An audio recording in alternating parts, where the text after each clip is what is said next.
মোৰ ডাঙৰ এটা বস্তু হেৰুৱালোঁ ভূপেন দাই এনেকৈ কাণত এনেকৈ মোৰ কাণতে ধৰি ইমান ধুনীয়া এটা আশীৰ্বাদ দিছিলে। আমাৰ শ্ৰোতা দৰ্শকে মানে প্ৰশ্ন কৰিব পাৰে, আপুনি সংগীত শিল্পী হিচাপে জানেনে আপোনাক নে বেলেগ পৰিচয় আপোনাৰ আছে? সূৰ্য উদয় যদি লক্ষ্য আমাৰ সূৰ্যাস্তৰ পিনে ধাৱমান কিয় প্ৰয়াদনপাৰ কৰি হাহাকাৰ নিঃশব্দ সদা ओ गंगा बहती हो क्यों।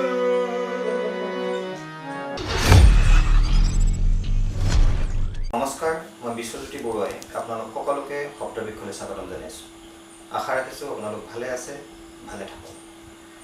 আজি আমাৰ শব্দবৃক্ষৰ মজিয়ালৈ এজন জ্যেষ্ঠ সংগীত শিল্পীক লৈ আহিব বিচাৰিছোঁ, যাক অসমৰ ৰাইজে পথাৰ শিল্পী বুলি জানে।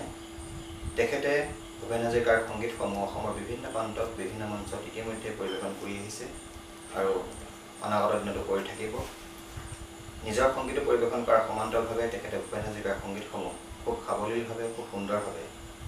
অসমৰ ৰাইজৰ মাজত পৰিৱেশন কৰি আছে। তেখেত অন্য কোনো নহয়, তেখেত আমাৰ সকলোৰে মৰমৰ, সকলোৰে শ্ৰদ্ধাৰ, সকলোৰে চেনেহৰ লুইত গগৈদেৱ। ককাইদেউ, আপোনাক আমাৰ শব্দবৃক্ষলৈ স্বাগতম জনাইছোঁ। নমস্কাৰ। ময়ো নমস্কাৰ জনালোঁ। এই শব্দবৃক্ষ এটা খুব ধুনীয়া নাম। এই শব্দবৃক্ষ যেনেজোপা বটবৃক্ষ হৈ ফলে ফুলে জাতিষ্কাৰ হৈ বটবৃক্ষৰ ছায়াত গোটেই সংস্কৃতিৰ পথাৰখন যেন বিয়পি পৰক, মোৰ ফালৰ পৰা মই শুভকামনা জনালোঁ। ধন্যবাদ ককাইদেউ। আপোনাৰ গান আমি সৰুৰ পৰা শুনি আহিছোঁ, আপোনাৰ কণ্ঠ শুনি আহিছোঁ। আমি আপোনাৰ গানত আমি ভূপেন দাক বিচাৰি পাওঁ, অসমৰ ৰাইজে বিচাৰি পায়। তো সেয়েহে আপোনাৰ ঠিকনা বিচাৰি বিচাৰি আজি আমি ইয়াত আপোনাৰ ঘৰত উপস্থিত হৈছিলোঁ। আপোনাৰ বিষয়ে আমাৰ ৰাইজক অকণমান জনাওক। আপোনাৰ ল'ৰালি, আপোনাৰ শিক্ষা ক'ত গ্ৰহণ কৰিছিলে? ল'ৰালি মোৰ জন্ম হ'ল, মই কেতিয়াবা কৈও ভাল লাগে, মই যিখন গাঁৱত জন্ম, অসম আৰু অৰুণাচলৰ শেষ সীমাৰ শেষ গাঁও, অসম আৰু অৰুণাচলৰ শেষ সীমাৰ শেষ গাঁও, এখন কেনিয়া গাঁও বুলি কয়। আৰু মোৰ যি সময়ত জন্ম হৈছিল সেই সময়ত মানে শেষ গাঁওখনৰ শেষৰ ঘৰটো, সিফালে আৰু ঘৰ নাছিলে। অৰুণাচলৰ সীমা হাবি জংঘলৰ পৰা আৰম্ভ হৈছিল। মোৰ জন্ম তাতেই। মই পঢ়া শুনা স্কুল, LP স্কুলটো ইয়াতে কৰিলোঁ, মই কেনিয়া গাঁৱতে কৰিলোঁ। হাইস্কুল তিৰাপ হাইস্কুল, তাৰপিছত হায়াৰ ছেকেণ্ডেৰী মাৰ্ঘেৰিটা, তাৰপিছত গ'লোঁ ডিগ্ৰী মই ডিব্ৰু কলেজ, তাৰপিছত ডিব্ৰুগড় আইন মহাবিদ্যালয়ৰ ছাত্ৰ আছিলোঁ মই। পঢ়া লিখা আৰু সিমানেই। ওকালতি কৰিছিল? ওকালতি নাই। আপুনি একেবাৰে অসমৰ সীমামূৰীয়া গাঁৱত জন্মগ্ৰহণ কৰিছে। আপুনি শিক্ষা গ্ৰহণ কৰিবলৈ মাৰ্ঘেৰিটা বা কি ডিব্ৰু কলেজলৈ গ'ল? ইমান দূৰলৈ যে গুচি গ'ল, কিবা কথা আছে? মোৰ সৰুৰ পৰা এটা সংগীতৰ প্ৰতি দুৰ্বলতা আছিল। আমাৰ সেইটো সময়ত আমাৰ মাৰ্ঘেৰিটাই হওক বা লেখাপানীয়ে হওক বা মোৰ জন্ম গাঁওখনেই সংগীত শিক্ষাৰ ক্ষেত্ৰত বিশেষ কোনো তেনেকুৱা এটা পৰিৱেশ নাছিল। আৰু সংগীতৰ অকণমান আনুষ্ঠানিক শিক্ষা ল'বৰ কাৰণে মই ডিব্ৰুগড়লৈ গুচি গ'লোঁ। আৰু ডিব্ৰুগড়খনত সেই সময়ত দূৰদৰ্শন, ডিব্ৰুগড় ৰেডিঅ', বহু স্বনামধন্য শিল্পীৰে ভৰপূৰ ডিব্ৰুগড়খন সংস্কৃতিৰ কেন্দ্ৰ, প্ৰাণকেন্দ্ৰ। আৰু সেই সূত্ৰে মই তেখেতলোকক লগ পাম বা দুটা কথা শিকিম, সেই সূত্ৰে মই কলেজৰ পঢ়া লিখাৰ কাৰণে তাতে চিন্তা কৰিলোঁ ডিব্ৰুগড়লৈ। ভবা ধৰণে হৈছিলে নে কথাবিলাক? লগ পাইছিল? মই লগ পালোঁ, বহুত মানুহ লগ পাইছোঁ তাতে। আৰু এটা পৰিৱেশ এটাও পালোঁ, বহু সংগীতৰ গুণী মানি মানুহ সকলোকো লগ পালোঁ। এটা ডিব্ৰুগড়খন আচলতে খুব শান্ত, খুব বিভিন্ন জাতি জনগোষ্ঠীৰ মানুহ যদিও আছে তাত, কিন্তু এটা অসমীয়া সত্তাৰ এখন ঠাই বুলি ক'ব পাৰি তাত। সেইটো কাৰণে ভাল লাগে ডিব্ৰুগড়খনত। তাত দুৰ্নীতি, আমি পঢ়ি থকাৰ সময়ত তাত কোনো অশুভ শক্তিৰ প্ৰভাৱ নেদেখিছে। ৰেহাই কাজিয়া তেনেকুৱা ধৰণৰ কোনো পৰিৱেশ নাছিল। কিন্তু আজিৰ দিনত সময়ৰ গতিত অকণমান ইফাল সিফাল হৈছে শুনিছোঁ উপক্ৰমৰ কেতিয়াবা গ্ৰাসো কৰিছে ডিব্ৰুগড়খন আপুনি ডিব্ৰুগড়ত যেতিয়া আপোনাৰ যি মহান উদ্দেশ্যৰ কাৰণে গৈছিলে হয় যাওঁতে আপুনি তাত কাক কাক লগ পাইছিলে তাতে ৰেডিঅ'ৰ ভালেখিনি মানুহ লগ পাইছোঁ তাৰপিছত বিশেষকৈ মই তেখেত ঢুকালে এতিয়া মাণিক চন্দ্ৰ দাস বুলি তেওঁৰ লগত খুব মোৰ এটা আত্মিক সম্পৰ্ক গঢ়ি উঠিছিল তেওঁ ভূপেন দাৰ গানৰ যথেষ্ট চৰ্চা কৰিছিল আৰু তেওঁ মানে শাস্ত্ৰীয় সংগীতৰো যথেষ্ট দখল আছিল বহু ষ্টুডেণ্টক তেখেতে শিকাইছিলে আৰু তেওঁৰ লগত মোৰ যথেষ্ট ঘনিষ্ঠতা আছিলে তেওঁৰ লগতে মোৰ বহু গীত সৃষ্টি হৈছিল তেওঁৰ লগতে থাকি যেনে এইটো মই নৱাগত কেছেট এটা কৰিছিলোঁ প্ৰথম 1990 চনৰ মানত আমাৰ দুইজনৰ বহি সৃষ্টি মাণিক চন্দ্ৰ দাসৰ তেখেত ঢুকালে আৰু এই সুযোগতে তেওঁৰ আত্মাৰ মুখত গতি কামনা কৰি এই গীতটো মই গাব খুজিছোঁ দেই জীৱনৰ বাট যেতিয়া এন্ধাৰে আৱৰি ধৰে সেই অসহায় মুহূৰ্তত কেতিয়াবা কাৰোবাৰ প্ৰেৰণা বিচাৰি চিঞৰি চিঞৰি গাবলৈ মন যায় জীৱনলৈ আহে যদি বহু প্ৰতিঘাত আৰু এন্ধাৰে বেৰি ধৰে জীৱনৰ বাট কোনে বাৰু প্ৰেৰণা যোগাব যে তাত কোনে বাৰু প্ৰেৰণা যোগাব যে তাত তুমি কোৱা না তুমি কোৱা না তুমি কোৱা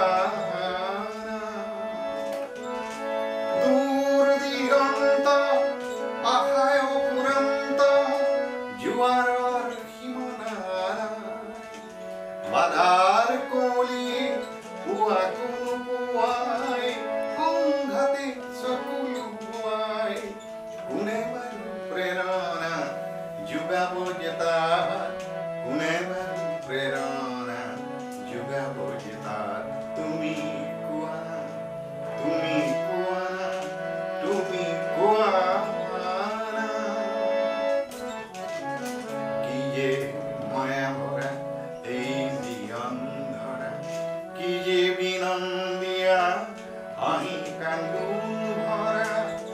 বহু আঁচনিৰে অবিৰাম গতিৰে জীৱনৰ ৰথখন আগুৱাই যায় অজান ধুমুহাই মোৰ এই যাত্ৰা পদে পদে কৰে নিসহায় কোনে বাৰু প্ৰেৰণা যোগাব যে তাত কোনে বাৰু প্ৰেৰণা যোগাব যে তাত তুমি কোৱা তুমি কোৱা না তুমি কোৱা না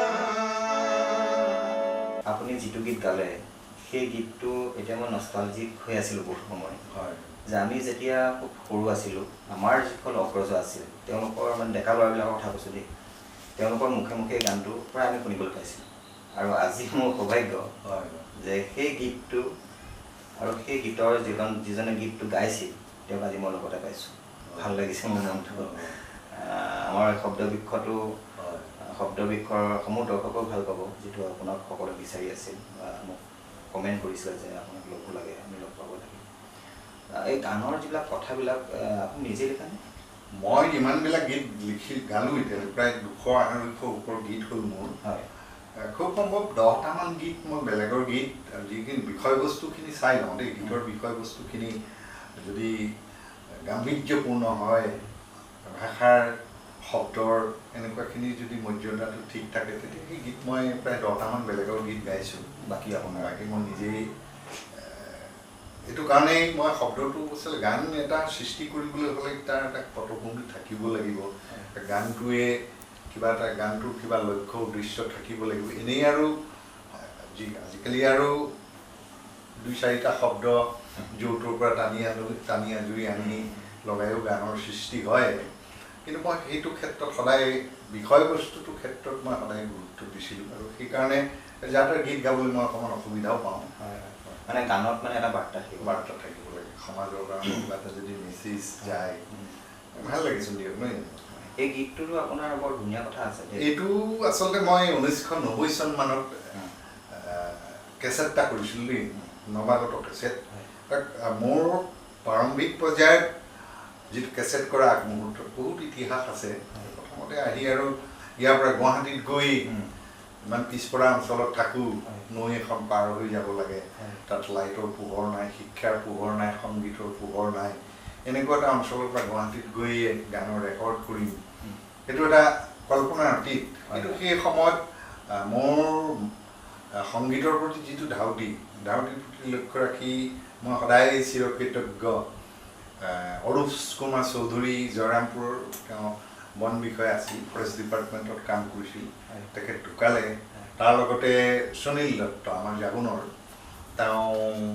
হাইস্কুলৰ শিক্ষক আৰু লগতে বিদ্যা দিহিঙীয়া বুলি এজন তেওঁলোকৰ এটা প্ৰচেষ্টাত আৰু সেই সময়তে আৰ্থিকভাৱে কিছু সহায় কৰিছিলে তেওঁ আছিল আমাৰ টাইফাকে সমাজৰ মানুহ দেই টাইফাকে সমাজৰ মানুহ চামচেং পমুং গোহাঁই তেখেতে আংশিকভাৱে অকণমান প্ৰযোজনাৰ ক্ষেত্ৰত সহায় কৰিছিল আৰু এই সুযোগতে আমাৰ পমুংদালৈ মই কৃতজ্ঞতা জনালোঁ কেছেটটো কৰিলোঁ কৰাৰ পিছত যথেষ্ট সমাদৰ লাভ হ'ল অসমৰ চুকে কোণে যেতিয়া গীতবিলাক বাজিছে মোৰ যেন সংগীতৰ ক্ষেত্ৰখনত অকণমান এখোজ যেন আগুৱাই যাব পৰা হ'লেও এনেকুৱা এটা মনোভাৱ তাৰপিছত আৰু মই যিখিনি পাৰিছোঁ এতিয়ালৈকে কৰি গৈ আছোঁ বহু গীত সৃষ্টি কৰিলোঁ তেনেকৈ তেতিয়া মই বিশেষকৈ আজিৰ সময়ত কেতিয়াবা নৱপ্ৰজন্মক ক'বলৈ মন যায় বা মানুহবিলাকক ক'বলৈ মন যায় আমি যদি সন্ধিয়াৰ আকাশখনলৈ চাওঁ সন্ধিয়াৰ আকাশখনলৈ চাওঁ তাৰ গ্ৰহ নক্ষত্ৰ নিজৰ কক্ষত সদায় ঘূৰি থাকে নিজৰ কক্ষত নিজেই ঘূৰে আৰু সেই কোনোদিন সিহঁতৰ মাজত সংঘাত সৃষ্টি নহয় কিন্তু আমি সভ্য জগতৰ সভ্য মানুহ হৈও আমাৰ মাজত ইমান সংঘাত কিয় তেনেকুৱা এটা কথাৰে লিখা সেইটো মোৰ নিজৰ কথা সন্ধিয়াৰ আকাশত তৰাৰ ধেমালি তুমি বাৰু চাইছানে নিজৰ কক্ষত নিজেই ঘূৰিছে সেইটো সিহঁতৰ নাই সংশয় মানুহৰ পৃথিৱীত মানুহবোৰে আজি বিশৃংখলতা কিয় দিয়ে পৰিচয় আকৌ আকাশখনলৈ যদি চাওঁ চন্দ্ৰগ্ৰহণ গ্ৰাস কৰে চন্দ্ৰ এয়া মাথো ক্ষণিক সময় চন্দ্ৰগ্ৰহণ গ্ৰাস কৰে চন্দ্ৰ এয়া মাথো ক্ষণিক সময় মানুহৰ সংঘাত বাঢ়িছে সঘনে মানুহে মানুহক কৰে সংশয় মানুহৰ পৃথিৱীত মানুহবোৰে আজি বিশৃংখলতা কিয় দিয়ে পৰিচয় জোনাৰ পোৱাৰ যদি শেষ হৈ যায় পুৱাৰ সূৰুজ আকৌ আহে ওলাই জোনাৰ পোহৰ যদি শেষ হৈ যায় পুৱাৰ সূৰুজ আকৌ আহে ওলাই দুৰ্বল জন যদি হয় অসহায় অন্যজন কিয় সহায় দিয়ে নাই মানুহৰ পৃথিৱীত মানুহবোৰে আজি বিশৃংখলতা কিয়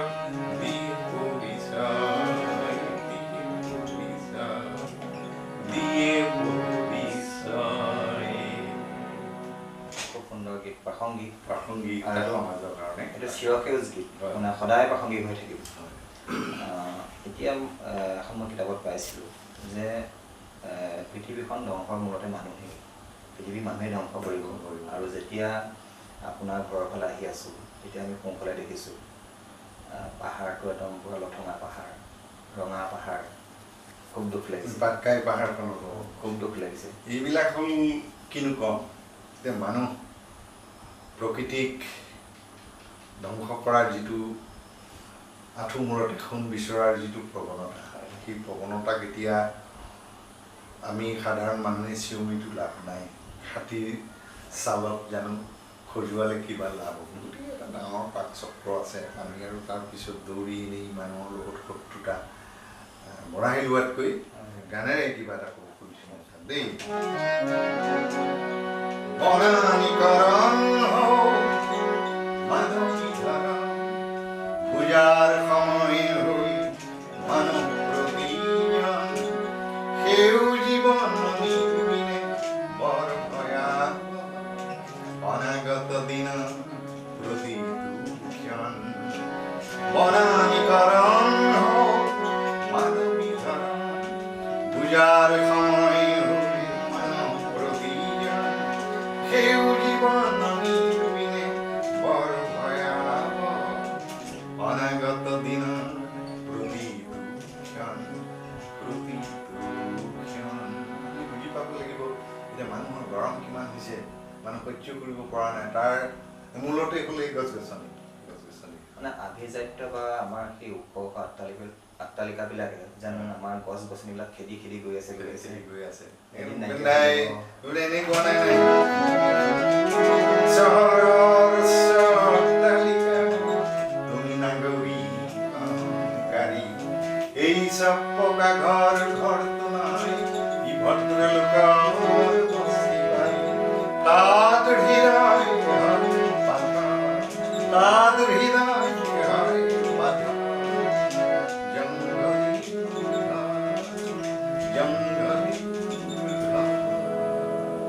জংঘলে কাকো আমনি নকৰে। সেইকাৰণে ভূপেন দাই গানেৰে কেতিয়াবা উনুকিয়াই গৈছে তেখেতে, কিন্তু মানুহে বুজাত তেখেতৰ গীতবিলাকক কেৱল গীত বুলিয়েই ল'লে, হৃদয়ংগম নকৰিলে। নকৰাৰ কাৰণে আজি গোটেই দেশৰ এই ভয়াৱহ পৰিস্থিতি, চাৰিওফালে হাহাকাৰ, গোষ্ঠীগত সংঘাত, জাতিগত সংঘাত, ভাষাগত সংঘাত, আৰ্থিকভাৱে মানুহৰ দুৰ্বলতা, শিক্ষাৰ ক্ষেত্ৰত মানুহৰ খেলি মেলি গোটেইখন। এনেকুৱাও নালাগেনে যে এসময়ত আমি নতুন প্ৰজন্মৰ কাৰণে আজিৰ পৰা আৰু 50 বছৰ 100 বছৰ পাছত যেন এখন খুব কংক্ৰিটৰ পৃথিৱী এৰি গুচি যাম, সেইটো হ'বই। য'ত পানী নাথাকিব, য'ত অক্সিজেন নাথাকিব, য'ত গছ নাথাকিব, মানুহ জীয়াই থাকিব নে নাথাকে এইটো এতিয়া গছ পানী থাকিলেও মানুহৰ মাজত যিটো এতিয়া মানুহৰ যিটো দেখিছোঁ বস্তুবাদৰ প্ৰতি যিটো দৌৰ, খালি মুখে লাগে, গোটেইবোৰ যেন মুখে লাগে, এই যেন পৃথিৱীখনকো গিলিব খোজে। মানুহৰ বাঢ়িছে ভোক, পৃথিৱীখনক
ঈশ্বৰে যেন কেতিয়াবা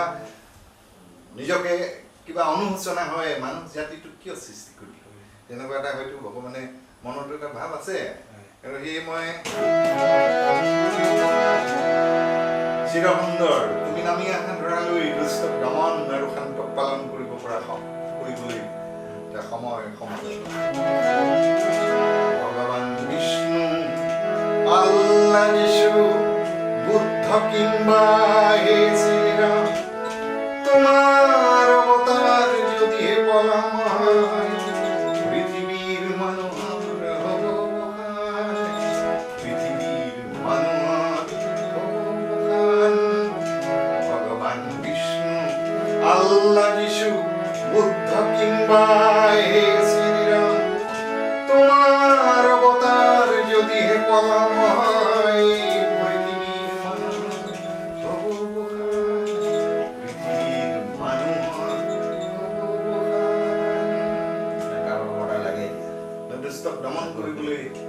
পালন কৰিবলৈ আকৌ পৰিজন কুৰুক্ষেত্ৰৰণ আকৌ পৰিজন কুৰুক্ষেত্ৰৰণ নাকিবলে দুঃশাসন নাকিবলে দুঃশাসন আকৌ পৰিজন কুৰুক্ষেত্ৰৰণ ভাৱয়েনে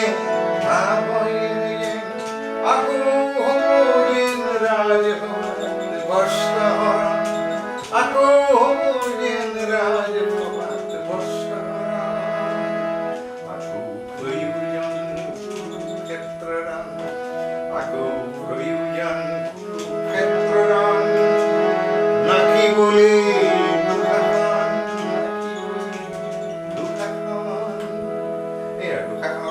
আকৌ যেন কুৰুক্ষেত্ৰৰণ এখন খুব প্ৰয়োজন ভীম আহিব লাগিব দুঃশাসন আহিব লাগিব ভূপেন্দ্ৰৰ কথাবিলাক যে এতিয়া একদম এশাৰ পালন হৈছে তেখেতেতো সৰ্বজ্ঞানী মানুহ হয় ঐশ্বৰিক এটা শক্তি লৈ তেওঁ অসমখনলৈ আহিছিল অসমীয়া মানুহক এটা সুখত দেখুৱাবৰ কাৰণে কিন্তু মানুহে তেখেতৰ গীতবিলাকক গীত বুলি লৈ আজি বৰ অনুশোচনাত ভুগিছে মানে অনুতপ্ত প্ৰতিটো খোজত নতুন প্ৰজন্মই যে তেওঁ গীতবিলাক নাগায় বা কমকৈ গায় তাৰ বিষয়ে আপুনি কিবা ক'ব নেকি এই ক্ষেত্ৰত মই ক'ব খুজিছোঁ নতুন প্ৰজন্মৰ তেওঁলোকৰ মাজত বহুত ভাল শিল্পী আছে বহুত কণ্ঠশীল বহুত টেলেণ্টেড বহুত অভিজ্ঞতা থকা বহুত শিল্পীৰ সৃষ্টি হৈছে কিন্তু পৰিৱেশটো এনেকুৱা হ'ল গোটেই মনোৰঞ্জনধৰ্মী গীতেৰে গোটেই সমাজখন গ্ৰাস কৰি পেলোৱাৰ সময়ত এতিয়া গানটো যদি এখন দোকান বুলি ভাবোঁ গানটো যদি মনোৰঞ্জনধৰ্মী গানটো যদি এটা দোকান বুলি ভাবোঁ দোকানত যদি এই গান কিনিবৰ কাৰণে যদি গ্ৰাহকৰ ভিৰ লাগে বিক্ৰী কৰাতনো কি আপত্তি আছে শিল্পীসকলেও তেনে বিক্ৰী হৈছে কাৰণে তেওঁলোকে তেনেকুৱা গান কৰি গৈ আছে সেইটোত আৰু দুখী লাভ নাই এতিয়া মানুহ এতিয়া যিসকল বহুত শিল্পীও আছে দেই মই এই আৰ্থিক দিশটোৰ কথা ক'ব খুজিছোঁ এতিয়া বহু ল'ৰাই নতুনকৈ উঠিছে শিক্ষিত ল'ৰা চাকৰি বাকৰি নাই গানৰ মাধ্যমেৰে যদি দুটি গীত গাই যদি পইচা অৰ্জন কৰিব পাৰে ভৱিষ্যত পৰিকল্পনা এটা তেওঁলোকৰো এটা ভৱিষ্যত আছে এনেকুৱা ভাৱ লৈ তেওঁলোকে কৰিছে মই তাত কোনো মই ভাল বেয়া তেনেকুৱা মন্তব্য দিবলৈ নাযাওঁ বিক্ৰী হৈছে কাৰণে বা ৰাইজে আদৰি লৈছে কাৰণে তেওঁলোকে কৰিছে কিন্তু যিটো শিপা বুলি কৈছোঁ ভূপেন্দ্ৰৰ সংগীতবিলাক বা জ্যোতিপ্ৰসাদৰ সংগীত বিষ্ণুপ্ৰসাদৰ সংগীত এই সংগীতবিলাকৰ শিপাবিলাক বিচাৰি বহুত মানুহ ৰৈ থাকে কিন্তু নাই এচাম মানুহ আছে এচাম আছে আৰু সেই মানুহখিনিৰ কাৰণেহে এই আজিৰ ভূপেন দা বা বিষ্ণুপ্ৰসাদ ৰাভা জ্যোতিপ্ৰসাদ আগৰৱালা এনেকুৱাখিনি স্বনামধন্য শিল্পীসকলৰ মৰ্যাদাটো আজিৰ সমাজত অকণমান বহুত প্ৰাসংগিক হৈ আছে আপোনাৰ এতিয়া আমি বিভিন্ন বিহু মঞ্চত দেখোঁ নতুন প্ৰজন্ম বা বিভিন্ন গায়ক গায়িকাসকলক তাত সমাদৰ দেখোঁ আপোনাৰ নিচিনা যিখন ব্যক্তিয়ে ভূপেন হাজৰিকাৰ গীত গাই ভাল পায় বা অসমৰ শিপাৰ গুণ থকা গীতবিলাক গাই ভাল পায় আজিৰ দিনত মই তোমাৰ কথাটো কাটি ক'ব খুজিছোঁ সেই প্ৰাসংগিকতাটো নাই ভূপেন দাৰ যেতিয়া মৃত্যু হৈছিল মৃত্যুৰ সময়ত 2 বছৰ অসমীয়া মানুহবিলাক যে আৱেগিক সেই কথাটো মই উদাহৰণ হিচাপে ক'ব খুজিছোঁ প্ৰথম 2 বছৰ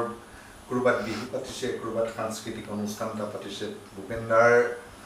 ফটো এখন নোহোৱাকৈ শ্ৰদ্ধাঞ্জলি নজনোৱাকৈ ভূপেন দাৰ গীত পৰিৱেশন নকৰাকৈ কোনো অনুষ্ঠান আৰম্ভই নহৈছিল কিন্তু 2 বছৰ পাৰ হৈ যোৱাৰ পিছত মানুহে পাহৰি পেলালে আৰু ভূপেন দাৰ জন্মতিথি মৃত্যু তিথি সেইটো আৰু পাতিব লাগে কাৰণে তো মানুহে পাতে এনেকুৱা এটা ধাৰণাহে হ'ল সেইটো আৰু একাক দুখী আপুনি ভূপেন দাৰ সংগীতবিলাক যে আপুনি গায় ভূপেন দাক আপুনি হৃদয়ত প্ৰতিষ্ঠা কৰি লৈছে ভূপেন দাক মই একলব্য মানে সেইটো উদাহৰণে ভূপেন দাক মই প্ৰথম অৱস্থাত ভূপেন দাক লগ পোৱা নাছিলোঁতো তাৰপিছত মই প্ৰথম লগ পাইছিলোঁ মই পঢ়ি থকা সময়ত ডিব্ৰুগড় জ্যোৎস্না চিনেমা হল নালিয়াপুৰৰ এটা ডাঙৰ চিনেমা হল আছিল তেতিয়া তাত এটা চেৰিটি শ্ব' আছিলে তেতিয়া মোৰ নৱাগত কেছেটটো খুব চলিছিলে ভূপেন দা আৰু মোৰ একেলগতে এটা চেৰিটি শ্ব' টিকেট ছিষ্টেমৰ আছিলেতো প্ৰথম মই গাম তাৰপিছত ভূপেন দা সেই মই ভূপেন দাৰ লগত চা চিনাকি গ'লোঁ আৰু ভালো লাগিছে মই স্বয়ং মোৰ গুৰুজনক মই সন্মুখত পাইছোঁ আৰু এনেকুৱা লাগিছে ৰুমৰ এটা ভিতৰত কথা পাতিছে ভূপেন দাৰ গলাৰ যিটো শব্দৰ মানে যিটো ধনী ধনী। গোটেই ৰুমটো যেন পাতি যাওঁ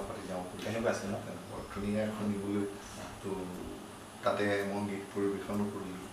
তাৰপিছত আকৌ তেতিয়া আপোনাক কিবা কৈছিলে আপুনি গীত পৰিৱেশন কৰোঁতে? তেতিয়া বিশেষ কথা বতৰা একো নহ'ল তাৰপিছত আকৌ মোৰ সুযোগ হ'ল আমাৰ ইয়াতে লেখাপানীতে এটা 9 গ্ৰেনেডিয়াৰ্ছ বুলি আৰ্মীৰ ছাউনি এটা আছিলে আৰ্মী খানা ছাউনি তেওঁলোকে এখন ডকুমেণ্টাৰী কৰিছিলে ডকুমেণ্টাৰী আলফাৰ ওপৰত আলফা কিয় সৃষ্টি হ'ল ভৱিষ্যত কি হ'ব এনেকুৱা ধৰণৰ এটা কনষ্ট্ৰাকটিভ গঠনমূলক চিন্তাৰে এখন আলফাৰ ওপৰত তেতিয়া তাত মই সংগীতৰ ব্যৱস্থাটো মই কৰিছিলোঁ ভূপেনদাৰ তাত অকণমান বস্তু দৰকাৰ আছিল ভূপেনদাক লগ কৰাৰ কথা আমাৰ সৌভাগ্য গুৱাহাটীত গৈ লগ পালোঁ ভূপেনদাৰ সেইদিনাখন বৰ ধুনীয়া মুডত আছিল হোটেল ব্ৰহ্মপুত্ৰ অচোকা হোটেল এতিয়া ব্ৰহ্মপুত্ৰ হ'ল নেকি দিহিঙৰ পাৰত তাতে 2 ঘণ্টা সময় হাৰমনিয়ামখনো আছিলে ভূপেনদাৰ গীত গালোঁ আমাৰ যিখিনি ভূপেনদাক লৈ কৰিবলগীয়া কাম আছিলে সেইখিনি কৰিলে কৰাৰ পিছত গানলৈ আহিল আৰু মোৰ ডাঙৰ এটা বস্তু হেৰুৱালোঁ ভূপেনদা এনেকৈ কাণত এনেকৈ মোৰ কাণতে ধৰি ইমান ধুনীয়া এটা আশীৰ্বাদ দিছিলে মোৰ কেমেৰামেন আছিল তেতিয়া সেই তিনিচুকীয়াৰ কৃষ্ণ উপাধ্যায় দেই কেমেৰামেন হিচাপে গৈছিলোঁ তেওঁ ভাল চিনিয়ৰ মানুহ গোটেইখিনি কেমেৰাত বাণীবদ্ধ কৰা হৈছিলে ৰেকৰ্ডিং কৰা হ'ল সেই বস্তুটো মই কালক্ৰমত মোৰ নিজৰ ভুলৰ বশত মই হেৰুৱাই পেলালোঁ মোৰ জীৱনৰ ডাঙৰ এটা সম্পদ মই হেৰুৱালোঁ আৰু মোৰ বোধেৰে কোনো শিল্পীক ভূপেনদাই তেনেকুৱা আশীৰ্বাদ দিয়া নাছিল প্ৰায় 5 মিনিটমান সময় এনেকৈ ধৰি লৈ লুহিত গগৈ মানে ৰাইজক আহ্বান জনাইছিল যে আমাৰ গীতবিলাক ডাঙৰ মহৎ সময় আছিলে আপোনাৰ সেইটো হেৰুৱাই পেলালোঁ আৰু তেওঁক শ্ৰদ্ধা জনাই আপুনি এতিয়া অকণমান ভূপেনদাৰ গীত পাহাৰ ভয়ামৰ সংগম তুলিতে বন্ধু এজন নাছিলে দিন ৰ'দালিৰে ভৰা সেই খৰালি সুদিন একেলগে খেলা পুৱা গধূলি বেলাত সেই শান্ত পাহাৰ সেই ধনী নিজৰা একেলগে বজালোগে বিন সোণ ফুৰিবৰা সোণালী সুদিন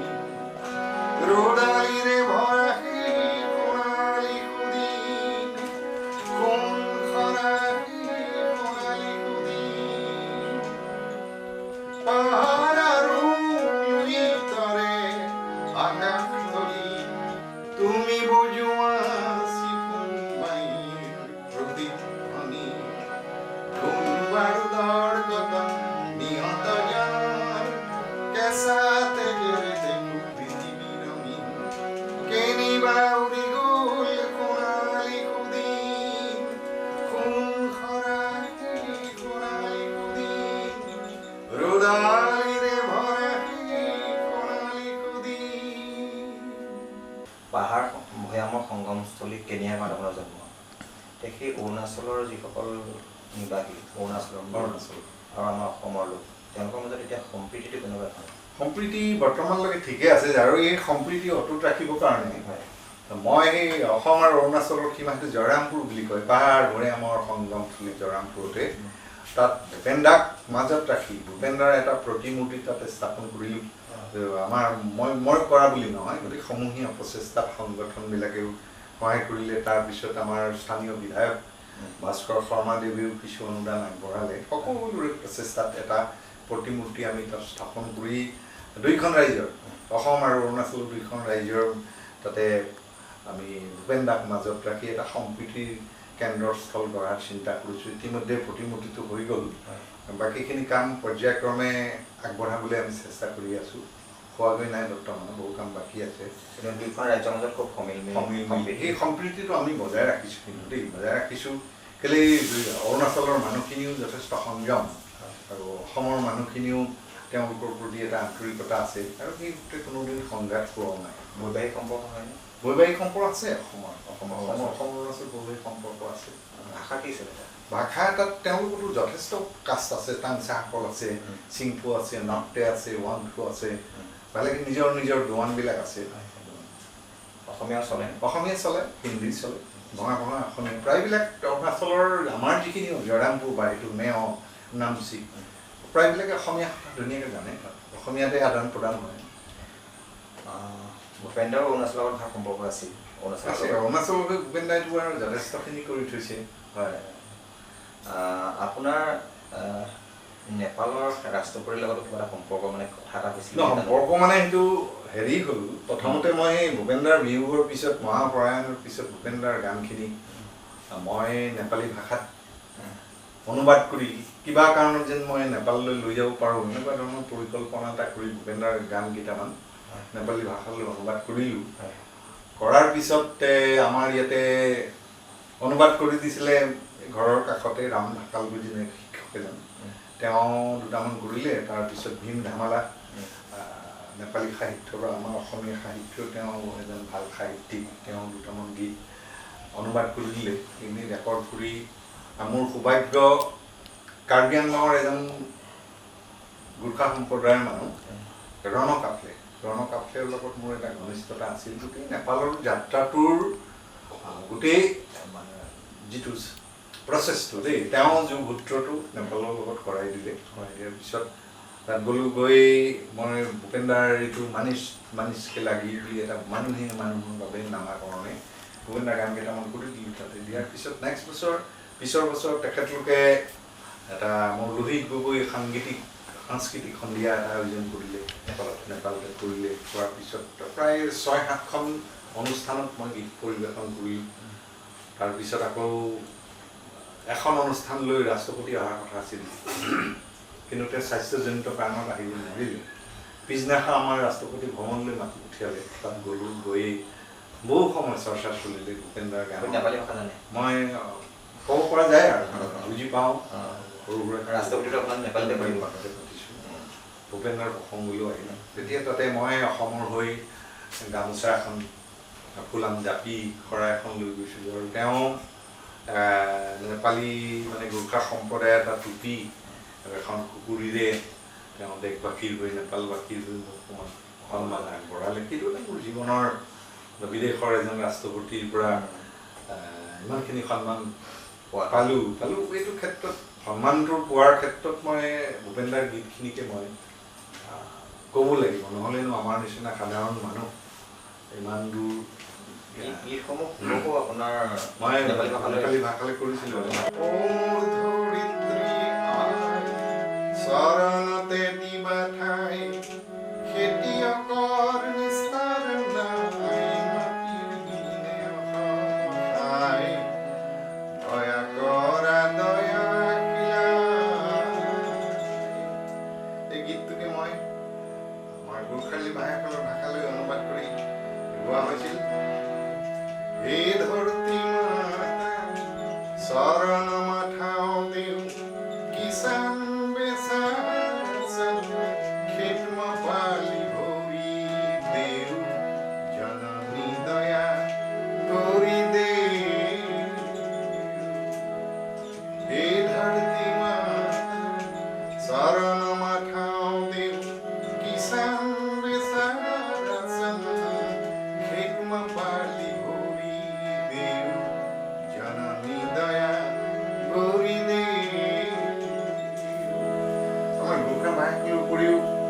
আদিবাসী ভাষাসকলৰ ভাষালৈ ভূপেন দাৰ গান দুই এটি মই অনুবাদ কৰি ভূপেন দাই অসমত বসবাস কৰা সকলো জনগোষ্ঠীক শ্ৰদ্ধা কৰিছিল আৰু সেই দৃষ্টিকোণৰ পৰা আমিও অকণমান ভূপেন দাৰ অনুৰাগী হিচাপে চেষ্টা কৰিছোঁ ভূপেন দাই গাইছিল মেঘে গিৰ গিৰ কৰে আহিৰ মেঘে কৰে লাগি আগলতিৰ কলা পাতলৰে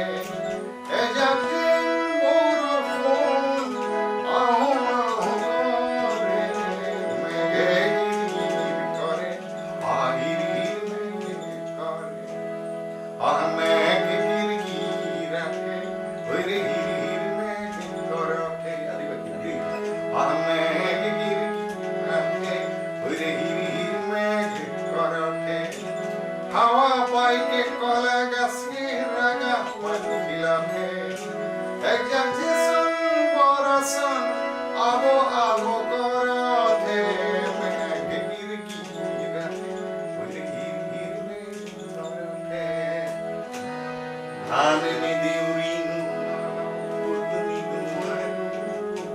মহাজনৰ নিঠুৰ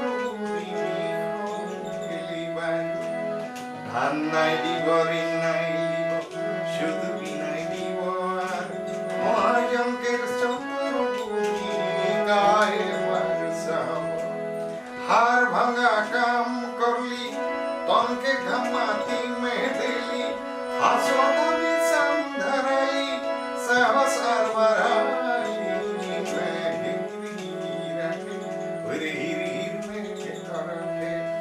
মেঘে হির হির করে আর হির হির মেঘে করে।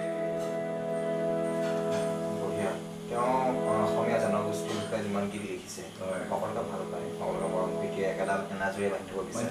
তেওঁ সেইটোৱে বৃহৎ অসমীয়া এখন সমাজ গঢ়াৰ যিটো মনৰ পৰিকল্পনা, সেই পৰিকল্পনাকো আমি যাতে নতুন প্ৰজন্মই বাস্তৱত ৰূপ দিব পাৰোঁ, সেই প্ৰাসংগিকতাটো আমি আকৌ ঘূৰাই আনিব লাগিব। সেই অৰুণাচলৰ মানুহখিনি কি হৈছে চিয়াঙৰে লোহিতৰে কিৰা পৰে ৱানচুৱে মোক কিয় মাতিছে অসমীৰে বন্ধুলি উদুলি মুদুলি মৰম চেনেহৰে এনেকুৱাবিলাক গীতে গোটেই নৰ্থ ইষ্টখনকো এক কৰিব খোজা যিটো মহান প্ৰচেষ্টা নিশ্চয় শলাগ ল'বলগীয়া তেখেতৰ বিষয়ে। তেখেতে বহু গীত ব্ৰহ্মপুত্ৰক লৈ লিখিছে। অসমীয়া সাহিত্য সংস্কৃতি অৰ্থনীতি সকলোবিলাক যেন সেই ব্ৰহ্মপুত্ৰক লৈ ব্ৰহ্মপুত্ৰ সেইটো এটা বিশাল সৃষ্টি দেই, বিশাল সৃষ্টি। গোটেইবোৰ কথাৰ সমন্বয় সম্প্ৰীতি বা অসমীয়া মানুহৰ দুখ দুৰ্গতি গোটেইবোৰ তাতে সোমাই আছে। অসমীয়া মানে এখন অভিধান, ভাষাৰ অভিধান।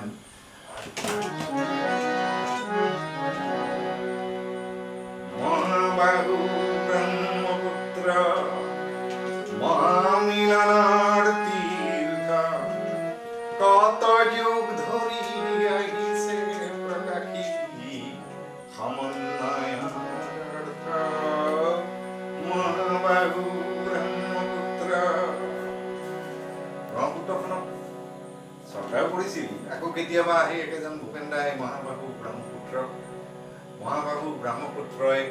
দুই পাৰৰ মানুহখিনি ওপৰত পৰা অত্যাচাৰ দেখি এটা গালি পাৰি গাইছিল। এইটো বৰ কালজয়ী গীত।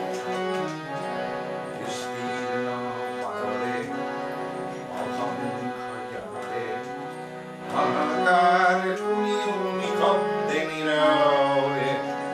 বুঢ়ালৈ তুমি বুঢ়ালৈ তোমাৰ কিয় বিস্তাৰে আপাৰ গাইছিলে प्रजादम पार करी हाहाकार निशब्द सदा ओ गंगा तुम ओ गंगा बहती हो क्यों विस्तीर्ण पारे অসংখ্য হাহাকাৰ শুনিও নিশব্দে নীৰৱে বুঢ়ালৈ তুমি বুঢ়ালৈ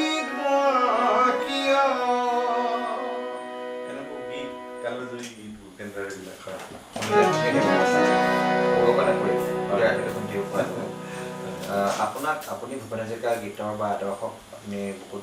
বহুৱাই লৈ আপুনি আগবাঢ়ি গৈ আছে। তেওঁ গীত গাই পৰিৱেশন কৰে, ৰাইজক শুনাইছে। আৰু তেনেকুৱা ভূপেন হাজৰিকাৰ গীত গোৱা মানুহ আছে নহয়? অসমত আছে দেই, কেইবাগৰাকীও আছে। তেখেতলোকেও চেষ্টা কৰিছে ভূপেন দাৰ গীতখিনিক যাতে অসমীয়া সমাজত বহুল প্ৰচাৰ হওক। আমাৰ মহেন্দ্ৰ হাজৰিকা তেখেতকো আৰু কমলৈ নালাগে, তেখেতে বহুত গীত ভূপেন দাৰ গীত গাইছে। তাৰপিছত আকৌ কলিয়াবৰৰ এজন আছে মোৰ বন্ধু নয়নজ্যোতি শইকীয়া, তেওঁকো পাইছোঁ মই। মাজে মাজে কলিকতাৰ পৰা মিথুন ধৰ তেওঁ ভূপেন দাৰ গীত যথেষ্ট ভাল গায়।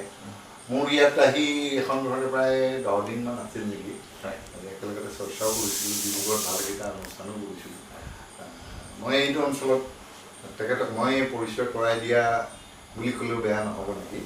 তেখেতে ভাল গায়। আপোনালোকে গানবিলাক যে লিখে, গানবিলাক কৰি আছে, আপুনি কৈছে 200 অধিক গীত কৰিছে। তো গীতবিলাক যেতিয়া খুব কষ্ট হয়, মোৰ গানবিলাক লিখোঁতে বনাওঁতে বহুত সময় লাগে, মাহ লাগি যায় কেতিয়াবা। সেই গীতবিলাক যেতিয়া আমাৰ শ্ৰোতা ৰাইজে ভবাৰ ধৰণে আকলি নৰয় তেতিয়া আপোনাৰ দুখ লাগে নে মনত? সেইটো ডেফিনেটলি দেই, মানুহৰ কষ্টটো যেতিয়া সাৰ্থক নহয়, বিফলে যায়, তেতিয়া সেইকাৰণে নিশ্চয় মনৰ দুখ লাগে। নিজৰ কষ্টখিনি যদি সফল নহয়, এই কেতিয়াবা মনৰ কোবত আমিতো নিষ্ঠা আৰু সততাৰে যিখিনি পাৰিছোঁ কৰি গৈছোঁ, নিষ্ঠা আৰু সততাৰে কৰি আছোঁ, কৰি যাম, এতিয়াও কৰিছোঁ, ভৱিষ্যতো কৰি যাম। নিষ্ঠা আৰু সততাৰে কৰি আছোঁ, কৰি যাম, বিচৰা নাই কোনো প্ৰতিদান। নিষ্ঠা আৰু সততাৰে কৰি আছোঁ, কৰি যাম, বিচৰা নাই কোনো প্ৰতিদান। কৰ্মফল হিচাপ আছে সময়ৰ হাতত, কৰ্মফল হিচাপ আছে সময়ৰ হাতত। নহওঁ মই কোনোদিন বিশ্বাসঘাতক, নহওঁ মই কোনোদিন বিশ্বাসঘাতক। মোৰ তুমি কথা কোৱাৰ আছে দেখা, মোৰ তুমি কথা কোৱাৰ আছে দেখা। এই তুলি আজিও কথা ক'ব পৰা সাহস ৰাখিছোঁ। নিষ্ঠা আৰু সততাৰে কৰি গৈছোঁ সংগীতৰ ক্ষেত্ৰত সেইখিনি আৰু। আপোনাৰ আৰু এটা কথা নুসুধিলে মোৰ আমাৰ শ্ৰোতা দৰ্শকে মানে প্ৰশ্ন কৰিব পাৰে, আপুনি সংগীত শিল্পী হিচাপে জানেনে আপোনাক, নে বেলেগ পৰিচয় আপোনাৰ আছে? মোৰ বেলেগ পৰিচয় বুলি মই আমাৰ শিল্পীবিলাকৰ বহুত দেখিছোঁ। আজি মঘাই ওজাটো মানুহে পূজা কৰে, শিল্পীসকলে পূজা কৰে, কিন্তু সেইজন মঘাই ওজা এটা সময়ত হাতত জোৰোঙা লৈ চিনেমা হলৰ সন্মুখত গৈ ভিক্ষা মাগি তেনেকুৱা এটা অৱস্থা শিল্পীসকলৰ হয় দেই। আৰু সেইটো আমিও অনুভৱ কৰোঁ। আমিতো ইমান প্ৰফেশ্যনেল নহয় দেই, প্ৰফেশ্যনেল শিল্পী নহয়। আমাক লাখ লাখ টকা দি মানুহে মঞ্চলৈ মাতি নিয়া মঞ্চলৈ আমন্ত্ৰণ কৰা খুবেই কমেই আছে দেই। যিসকলে আমাৰ গীতবিলাকক বুজি পায়, তেওঁলোকে বিনা সিদ্ধাই আমাৰ লগত কোনো দৰদাম নকৰি আমাৰ যিটো উচিত মূল্য তেওঁলোকে সন্মানে দিয়ে। যথেষ্ট সন্মানো পাইছোঁ ৰাইজৰ পৰা। সেইখিনিক মই সদায় নতশিৰে ৰাইজৰ যিখিনি মৰম, যিখিনি শ্ৰদ্ধা, সেইখিনি সদায় মই নতশিৰে স্বীকাৰ কৰোঁ। কিন্তু বহু ক্ষেত্ৰত যেন আমি গোৱা গীতবিলাকৰ প্ৰাসংগিকতা দিনে দিনে কমি আহিছে আৰু সমাদৰো যেন কমি আহিছে। ভৱিষ্যতলৈ আমাৰতো পেট ভাত থাকিবলৈ, আমাৰতো কাপোৰ লাগিব, আমাৰো এখন ঘৰ আছে, আমাৰ সংসাৰ আছে। আৰু সেই নিজে আনৰ হাত পাতিব নলগীয়াকৈ এখন মই মোৰ চাহ বাগিচা অকণমান আছে, উদ্যান শস্যৰে মই বিভিন্ন ধৰণৰ খেতি ভৱিষ্যতটো সুৰক্ষিত কৰিবৰ কাৰণে মই যিটো প্ৰস্তুতি ইতিমধ্যে মই কৰি থৈছোঁ। যদি ঈশ্বৰে বা ৰাইজৰ আশীৰ্বাদ থাকে, ভৱিষ্যতটো কোনো ইমান অসুবিধাত ৰাইজৰ মানে অন্য শিল্পীৰ তুলনাত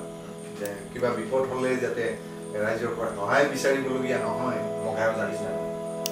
বৰ্তমানৰ সময়ত বহুত শিল্পীয়ে বিপদত পৰে, চিকিৎসাৰ কাৰণে সহায় বিচাৰিবলগীয়া হয়, হাহাকাৰ কৰিবলগীয়া হয়। সেইটো সদায় অৱদানে পৰিকল্পনা এটা লৈছোঁ কথাটো। আপুনি 1990 চনৰ পৰা হয় গীত গাই আছে। মই 90 চনত প্ৰফেশ্যনেলি ওলাই গৈছোঁ। এতিয়াও সংগীত সাধনা কৰি আছে? মই এতিয়া কৰি আছোঁ, মঞ্চবিলাকো কৰি থাকোঁ। সেইদিনাখন মোৰ বৰপেটাতো অনুষ্ঠান আছে 9 তাৰিখে, আকৌ নলবাৰীত এখন আছে, বঙাইগাঁৱৰ পৰাও যোগাযোগ কৰিছে। নতুন গীত আপুনি কিবা কৰিছে? নতুন গীত বুলি ক'লে কেতিয়াবা খং উঠে দেই। আমাৰ অসমত থাকি আমিতো অসমীয়া, এজাল অসমীয়া নহয় জানো? তো এতিয়া আমি গান গালো বুলিয়েই যাতে মনে মনে থাকিম তেনেকুৱাতো কথা নহয়। বহিৰাগত মানুহ যিবিলাক উৎপাত দেখিছোঁ, অসমীয়া মানুহৰ ওপৰত যিটো দমন নীতি, দমন আৰু শোষণ, এনেকুৱাবিলাক কথা লৈ আমি এইটো মৰম কৰিছিলোঁ। সিহঁতক মৰম কৰি বৰ ঘৰত ঠাই দিলোঁ। সেই মৰম কৰিছিলোঁ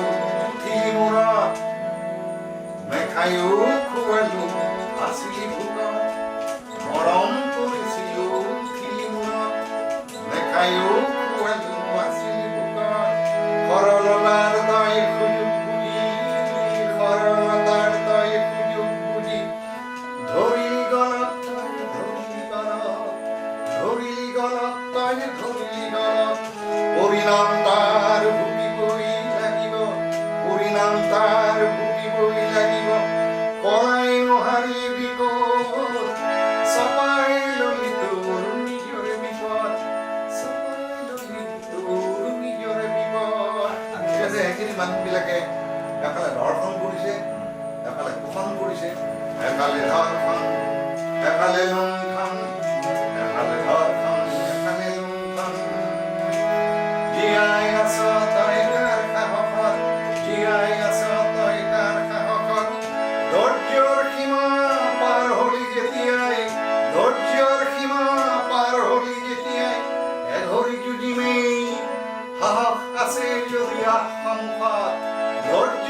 আক্ষেপ আছে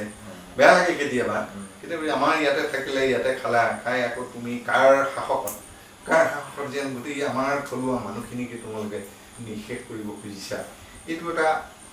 ভাল লগা কথা নহয় আৰু জাতিটোৰ কাৰণে এটা অসমীয়া জাতিটো নিঃশেষ হোৱাৰ সময়ত এইটোৰ বৰ মাৰাত্মক এটা চিন্তন অশনি সংকেত এইবোৰ প্ৰত্যেকজন অসমীয়াই এতিয়া যদি অনুধাৱন নকৰে অনাগত দিনত জাতিটো যেতিয়া শেষ হ'ব সেইটো নিশ্চিত আপুনি এবাৰ কৈ গৈছে যে নতুন প্ৰজন্মৰ বহুতো নতুন প্ৰজন্মৰ সংগীত শিল্পীয়ে গায়ক গায়িকাই ভূপেন দাৰ সংগীত গায় খুব ধুনীয়াকৈ গায় খুব ভালকৈ গায়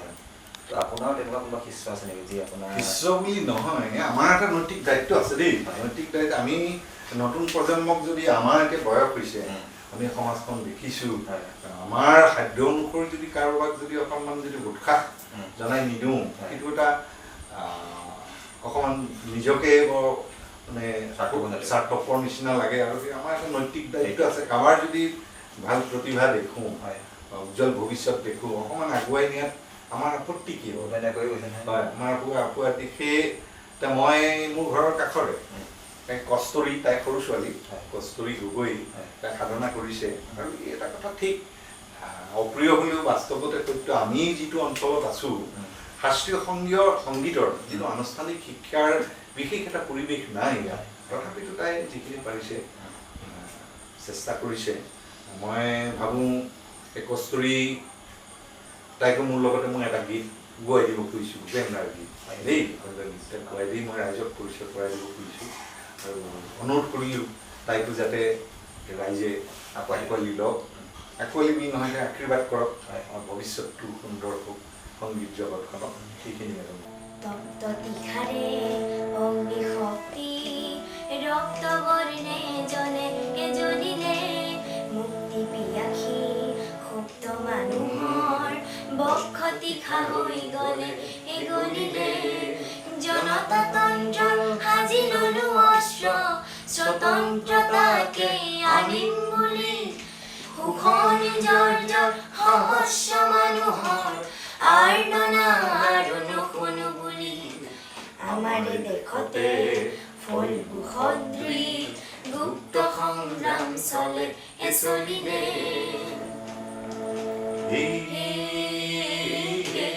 কি ৰাম ৰাম দাৰ মাৰিবলে কি ৰাম ৰাম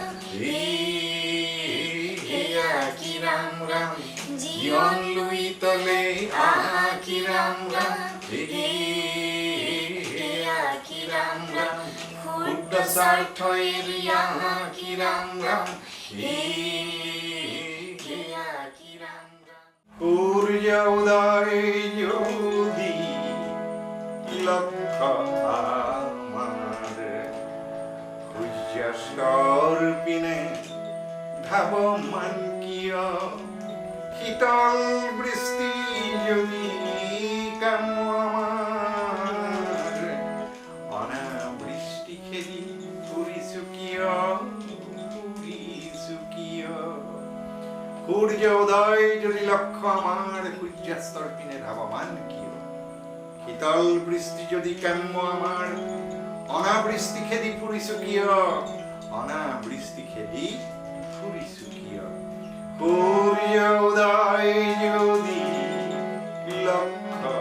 আমাৰ সূৰ্যাস্তৰ পিনে ধাৱমান কিয় শীতল বৃষ্টি যদি কাম্য আমাৰ অনাবৃষ্টি খেদি ফুৰিছো কিয়